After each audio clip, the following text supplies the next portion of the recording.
इचलकरंजी कोल्हापूर मार्गावरील शिवाजीनगर पोलीस ठाण्याच्या हद्दीत शुक्रवारी सायंकाळी बंदुकीतून गोळी सुटून एका युवकाला गंभीर दुखापत झाल्याची घटना घडली।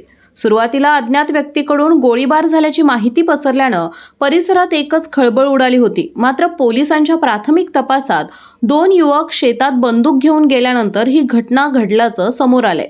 दरम्यान संबंधित बंदूक शिकारीसाठी वापरली जाणारी छर्याची बंदूक असल्याची प्राथमिक माहिती मिळत आहे।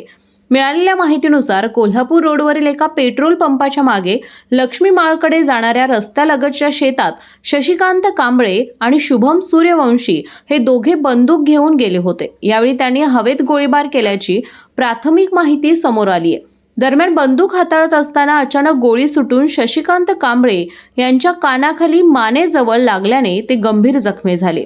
घटनेनंतर त्यांच्या कुटुंबियांनी त्यांना तातडीने इंदिरा गांधी रुग्णालयात दाखल केलं।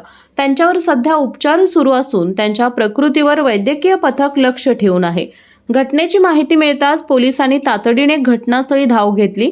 सुरुवातीला अज्ञात व्यक्तींनी 5 राऊंड गोळीबार केल्याची माहिती मिळाल्यानं परिसरात भीतीचं वातावरण निर्माण झालं होतं। त्यानुसार उपविभागीय पोलीस अधिकारी विक्रांत गायकवाड, पोलीस निरीक्षक शरद मेमाणे, पोलीस निरीक्षक महेश चव्हाण तसेच हातकणंगले पोलीस ठाण्याचे पोलीस निरीक्षक सचिन सूर्यवंशी यांच्यासह 4 पोलीस ठाण्यांचे अधिकारी आणि कर्मचारी घटनास्थळी दाखल झाले। पोलिसांनी परिसराची सखोल पाहणी करून पंचनामा केला।